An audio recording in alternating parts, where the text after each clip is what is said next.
Hi guys, and welcome back to the Cameron James Pension Transfer channel. My name's Dominic James Murray, CEO and founder here at Cameron James. Hit the big red subscribe button below for weekly videos on everything to do with UK pension matters and UK pension transfers. Okay, so today's topic is financial advisors near you or pension transfer advisors near you.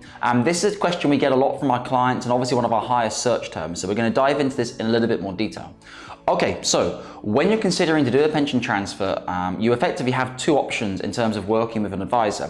You can either work with someone locally, who you can perhaps meet in person, or you can work with someone remotely via Zoom, etc. At Cameron James, we actually offer both services. Typically speaking though, 95% of our clients actually work with us online. A very few limited clients actually meet with us in person. So let's dive into the differences of the two. So, meeting with someone in person, a lot of clients feel like this gives them an extra element of trust. If they're transferring a large pension, they feel like, oh, I want to go to their office, or I want to meet the person, or I want to get to know them in real, so to speak. This can help them build more trust and just sort of feel a little bit more comfortable with the process. The other option is obviously working with someone online, whereby you do your due diligence online. You check out their reviews, you check out the testimonials, you check out their licensing, etc., etc.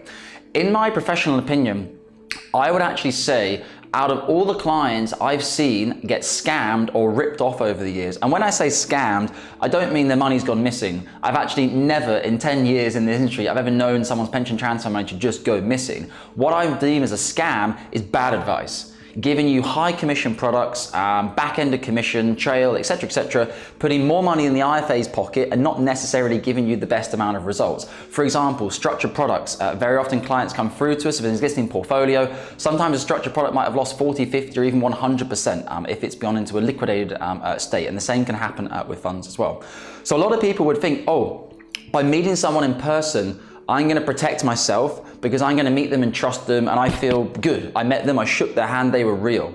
However, in my experience, the majority of people who have been scammed or had high commissions and charges was actually when they met a financial advisor.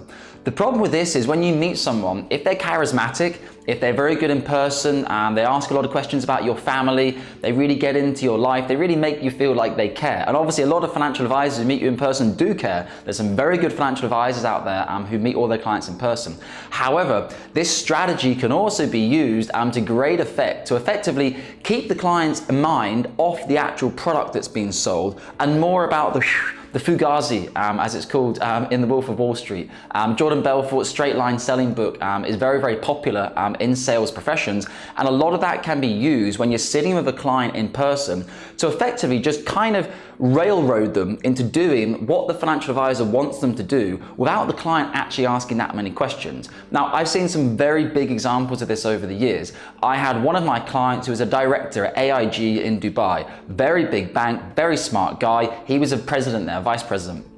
When he came through, I looked at his portfolio. He'd been sold a 20-year, $5,000 per month contractual savings plan, and after the first 24 months, the advisor told him he could stop completing payments to the plan and it would all be fine. Obviously not. Contractual plans do not work like that. So from my perspective, I kind of have the feeling that would this client have ended up in that situation if he'd actually done all of his homework from sitting at home calmly, doing his due diligence, looking at testimonials, looking at reviews, looking at licensing, looking at regulation, checking for any bad stuff online? Would he have been safer than actually meeting with someone in Dubai, sitting down with them, having coffee, being bought lunch, all the smoozy stuff, and actually ended up buying an inferior financial product? So guys, if you want to have a conversation about this, or you're not sure whether you should meet with a financial advisor in person or you should work with them remotely, or you just want to have a free consultation with ourselves, you can book in below via the calendar link in the description. You'll get a free initial consultation with a due diligence email from ourselves before the meeting. You can also use the WhatsApp button in the description below as well to start a more informal conversation. So in general, guys, I would say it's really up to you. A lot of clients over the course of the years, some of my best clients, I've known them 4, 5, 6, 7 years now. I've never met them, but I have the best relationships with them in the world. Also, a lot of feedback we get, because I started off in the industry going out and meeting clients in person, it's actually extremely inefficient. And over the course of time, clients don't actually enjoy it. So you're meeting up, you're coming to their office, they're doing diary time, hi, I'm at reception, can you let me up, etc., etc., etc. Meeting with people on Zoom and Skype and whatever your financial advisor might use is actually far more efficient. If your financial advisor cancels on you at the last minute because their son is sick and gone to hospital, or if the client suddenly has a meeting and has to cancel back the financial advisor, it's not a big deal. My stack of paperwork that I need to do is so high, I can just jump onto another task. No problem, client, should we do the same time tomorrow? So there's a lot of advantages of working online, and I just genuinely feel clients do better research when they're not being sold to face to face. As I mentioned before, when a financial advisor is sitting in front, there's so much they can do, body language, mirroring, all these sorts of things to try and make clients feel comfortable. Whilst if you just receive a black and white report, okay, you can mirror someone on Zoom, you can try to sell someone on Zoom, but it's more difficult. It's more about the product and the solution that you're providing when you work with someone remotely than it is about the smoozing and the lunch and, oh, I've got a membership to the golf club and etc., etc., etc. What am I wearing, etc. Focus on the advice. Don't let the financial advisor take your mind off that. Focus on what are my fees, what are my charges, what has the performance been, what's your background, can I read about you online, testimonials, reviews, etc., etc. Do your homework and do your due diligence. So guys, I hope that's been a useful video for you in terms of pension transfer advice near you or financial advisor near you. Please feel free to leave your comment sections below.